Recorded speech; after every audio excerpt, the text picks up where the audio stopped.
When a fight breaks out in school, I really get panicky.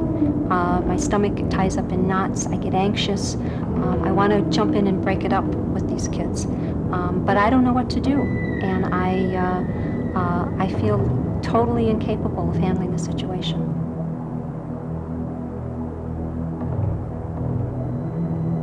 The first time I saw a fight, I was pretty scared. I figured that no matter where I was, where the fight was taking place, I felt that someone would come and hit me. And it made me scared. And I was, I could feel everything beating and blood flowing through my body, getting hot. I mean, it's always scary. I felt scared for the kids, I felt scared for myself, and I didn't want anybody to get hurt. And I also didn't want to get hurt because I was intervening when I was trying to break them up.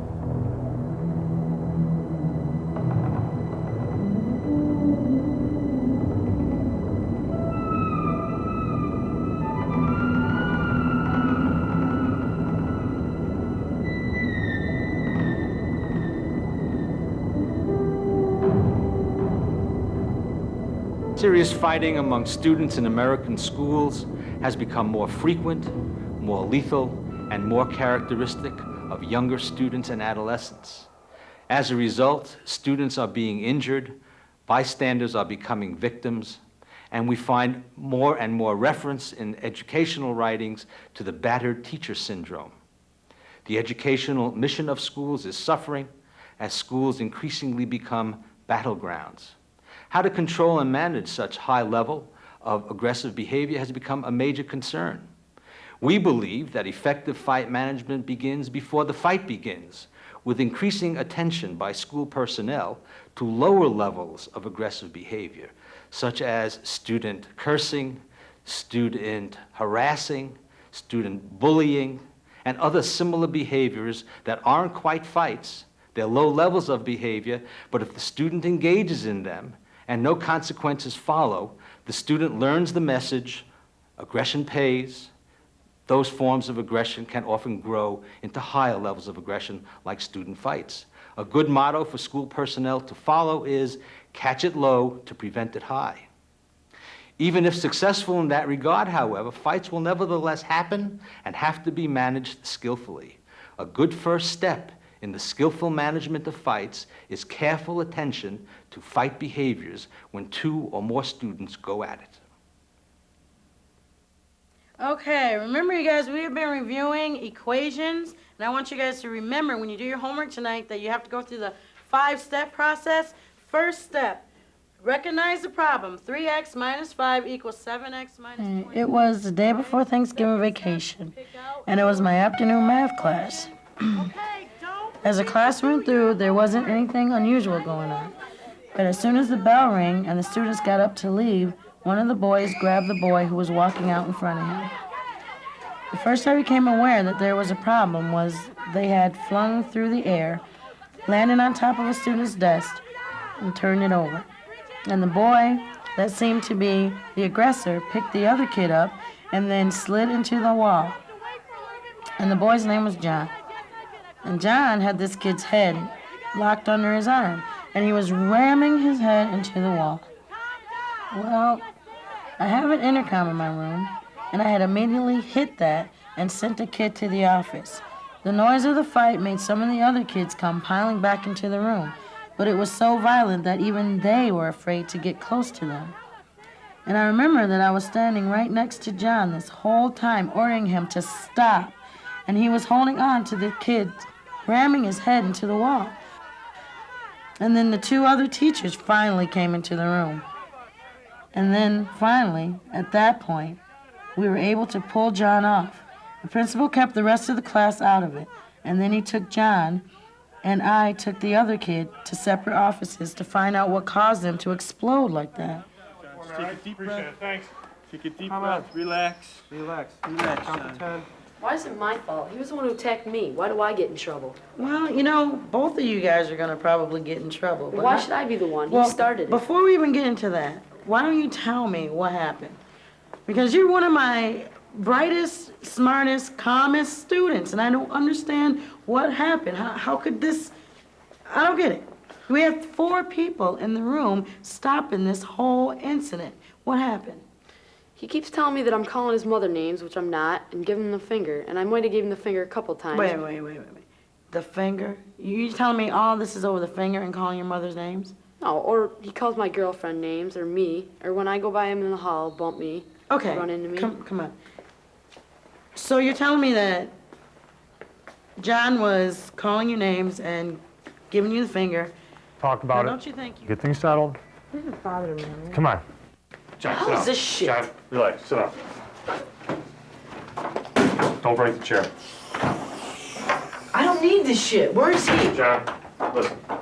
Calm down. It doesn't mean swearing. When you're done swearing, tell me what happened. I don't want to listen to it if you're going to cuss me out. There's no point. All right, take a deep breath. What's going on? Every day, he keeps on bothering me. He flips me off, he smacks me in the head. He keeps on... Slow. Take a deep breath. Ready? Every day, he flips me off. He smacks me in the head, he makes fun of my mom. I told him I was going to give it to him. I've told the teachers and everything. They don't do anything about it. How long has it been going on? Like, ever since the beginning of the school year. You told the teacher? Yeah, I have. I've talked to every single teacher. They say just ignore him. All right, listen. Fighting's not tolerated in the building, you know that. That's school policy, all right? Understand that? No matter what, if there's a fight, both people... When it all shook down, John was suspended for 2 days. And the student he attacked, who helped provoke things, also was suspended for 2 days. No excuse, man. You stay home, calm down, come back to school, all right? 2 days. I want your mother to come. We got a lot of work to do. Come on. Yeah, I saw him fight. We're going to talk about it for a few minutes. The teacher in the next room calmed the rest of my class down. My room was just a shambles. How it affects me to be that close to physical violence. Once it was over and they were gone, it was like your knees start shaking. And it's like you can't let it go right away. I thought that I could just pull it together and get the room back in order and start teaching. But it took about 5 minutes for me to realize that I could not just go back. Did you hear what happened? As if that thing had not happened. I just had to get somewhere to get quiet and to get myself back together after that was over. And it took me a while to do that. Luckily, I had a free period after that. And I heard a scream, and it scared me. So I turned around, and the next thing I know, 2 of my kids... Research on the management of aggression, as well as our own collection of 1,000 incidents of in-school fights and similar behavior that we gathered from teachers across the country, makes clear that there is an effective sequence of fight management steps. The first step is make an assessment. This is a quick appraisal by the teacher of problems and resources associated with the fight. Who is fighting? How many? What is their size and gender? Do I have a positive or negative relationship established with one or none of them? Can I see any weapons? Are there likely to be hidden weapons? Is there an audience of other students? How many of them are there? And how likely are there to be joiners, goaders, or restrainers? Is assistance present, available, callable? The second step is to call for help. In most instances, the teacher's natural protective inclination to place herself or himself between the fighters or to grab and restrain or otherwise physically intervene should be held off until help arrives.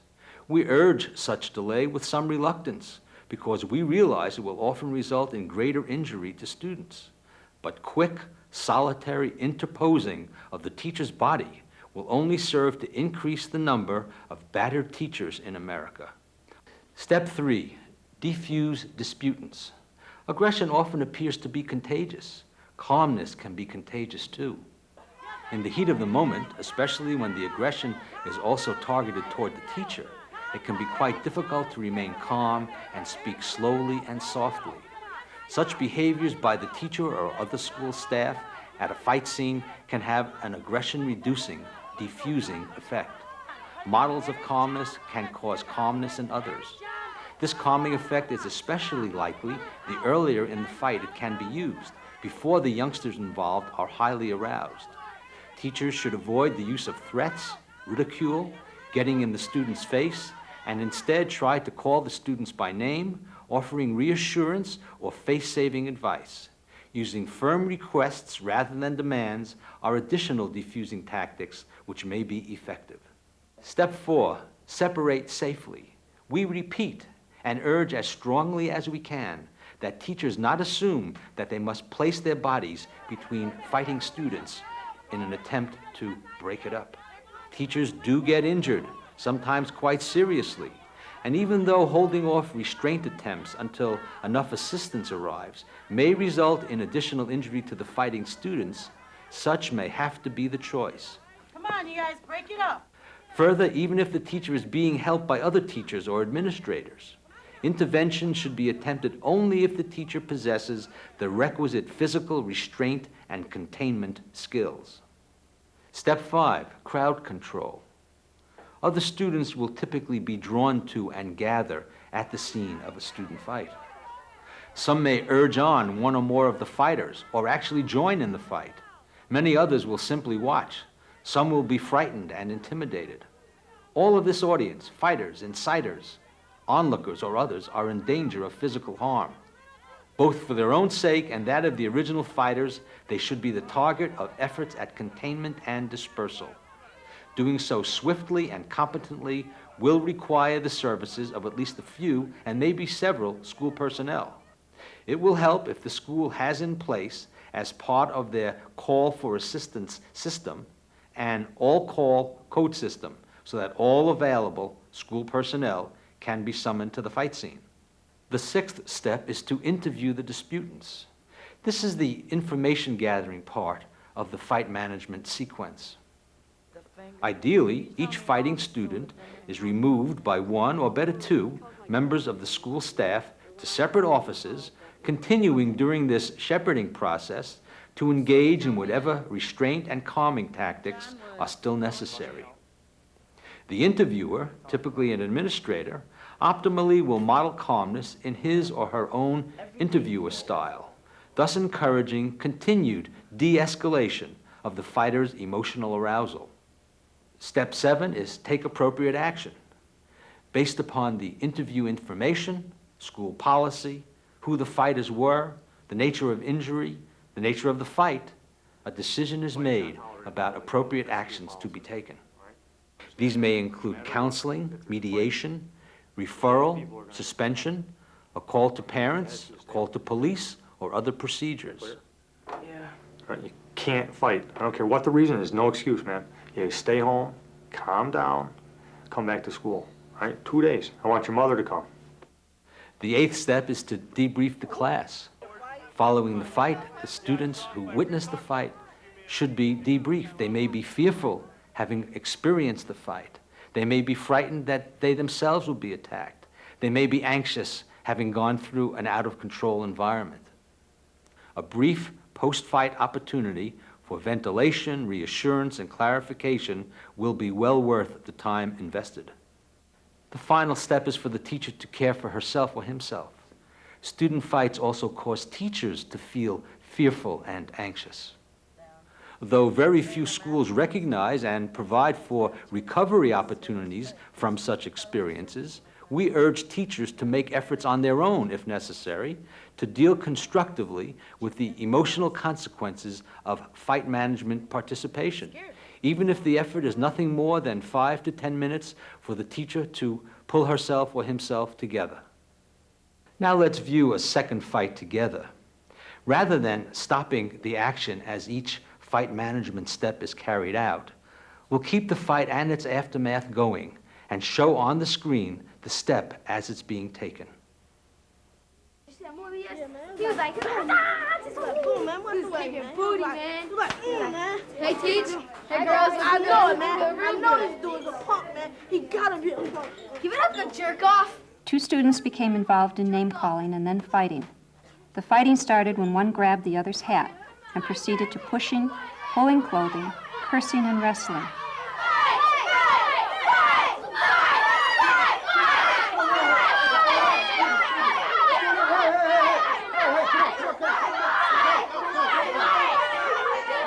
They were separated until they calmed down. Get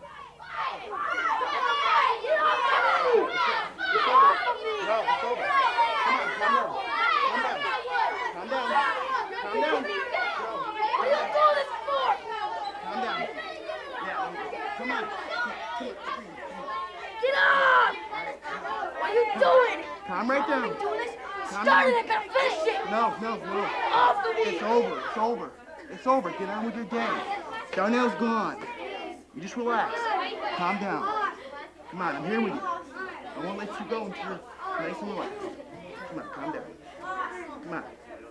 Billy, will you take off your hat, please? Thank you. You two guys were in this fight. I need to know what happened. Darnell, you want to tell your side first? Man, that's how it all started. We was on a football field, and he missed the pass, and he got mad. After they were calm, we talked with them to find out what started the fight and what corrective steps we needed to take. Boy asked him, did he need some water, and he threw it. And then he went to the bleachers, and then he had said, and then my coach had seen me. He thought it was me who threw it, and then he said, drop down and give me 100 push-ups, and then I got mad. Billy, you want to tell your side? Yeah, well, that's mostly what happened. I was just afraid to tell the coach what happened because he had already done the 100 push-ups. I was afraid he was going to make me do more, something else, or put me in the holding room. Well, Mr. Field and Mr. Clanton and I have talked about this, and this is you guys' first fight, first problem in school. So what we've decided to do is we're going to call your parents, and we're going to recommend that you get grounded, and then... Grounded? It's a party, a big one out front. That's the way it goes. Consequences. And then I expect to see you next Tuesday in anger control session. Lacrosse. Lacrosse will have to be missed, and I will talk to your parents about that. I got practice on Tuesday. That's the way it is. I will talk to your parents about it. Okay? We had a fight in the hall earlier, and I wanted to take a little bit of time before we start the lesson today to talk about it. Yes, sir. Oh, I just want to say that I think the whole thing happened because Darnell was still mad at Billy because Billy got him in trouble outside yesterday because he shot a water bottle at the coach and Darnell got blamed for it. Oh, yeah. Yes. After gym class, I talked with the students who had been watching the fight about the facts of what went on and their feelings about it. Then I started class. Yes. I think that was cool. I liked it. You liked the fight? Yeah. How many of you liked the fight? Oh, yeah. Oh, yeah, a lot of blood. You would have liked more, right? Yeah. Yes, back here. Well, I sort of thought it was cool too, except I was like really close to it, so I thought I was like gonna sort of get like knocked down, but it ended up not happening, so I was happy. Yeah, that's what I don't know what I would have done if you guys hadn't been there. I mean, those two kids were such good friends, and then they turn around and do this to each other. Right. Later, I grabbed a few minutes to talk with another teacher in order to calm myself down. And then I just, and if I didn't know that I had you guys down the hall and I could call on you, it just makes the real difference. I'm so glad that we have done that in this building. Let's go back and review how the management steps were used in this fight. The intervening teacher first sized up the situation, verbally called for the other teachers in the hall, and then calmly called the two fighting students by name, and without threatening them or getting between them, tried to defuse the situation.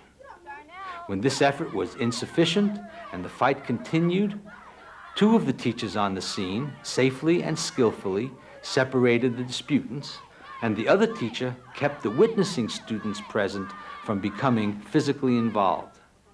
Information about the causes of the fight was obtained quickly and safely, and appropriate actions were applied. Since it was the youth's first fight, no suspension was employed.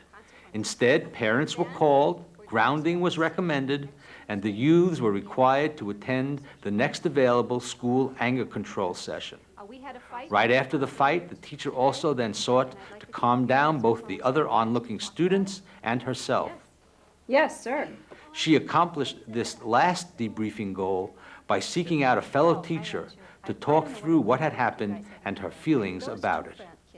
We're such good friends, And then they turn around and do this to each other. Right. It scares me when that happens. I mean,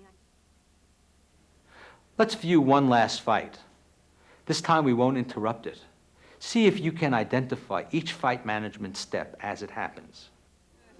I know, you know. I see what's going on. I ain't trying to hear it either. I don't care what you're trying to do. I don't care. Bitch, you better stay away from my man. You're looking at me like you somebody. You have right now. What, please? Mr. Hillard, call the intervention team.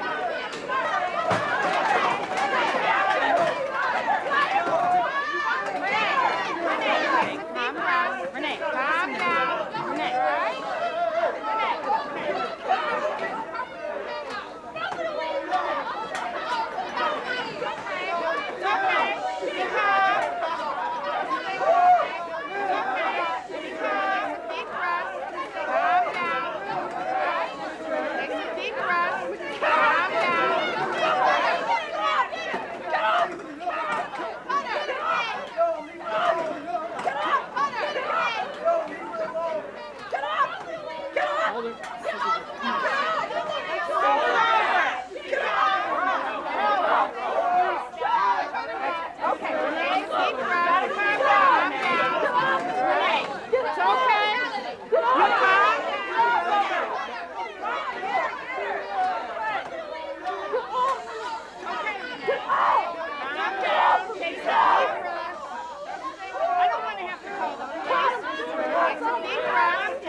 What do you need here? She had a weapon. I think we better cuff her.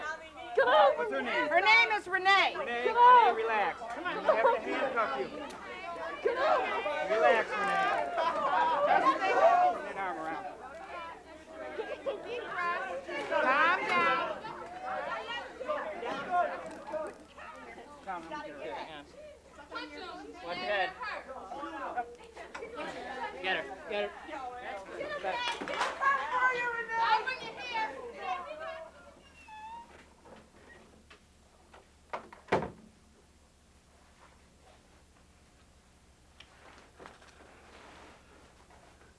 Nita, you care to tell me what happened out there?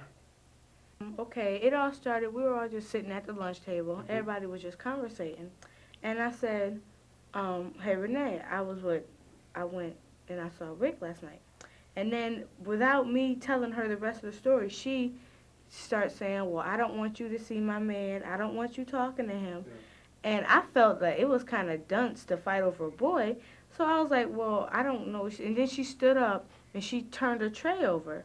And she was just like cussing me out. And I looked at her for a while. I was like, now, what is this? What is she yelling at me for? Any of you have any questions? Yes. Is Renee okay? Did anything happen to her just because she tried to cut her? We just had to take Renee downtown, so she's downtown right now. And we called her mom. We're just waiting for her mom to get down there. She's fine. Was that necessary for all them people to be on her like that? Sometimes it's easier if 4 adults were on it. That way, nobody gets hurt. If you have one-on-one, sometimes somebody is apt to get hurt. It's much easier and safer if there's more than one person when somebody's out of control. So I don't understand that. If you only have one person, it's only going to be their body contact versus their body contact. If you have 4 people, it's going to be 4 times the weight. Well, that's exactly right. But we didn't want Renee to be hurt. And the safest way to take her down without just forcing her to the ground is with more than one person.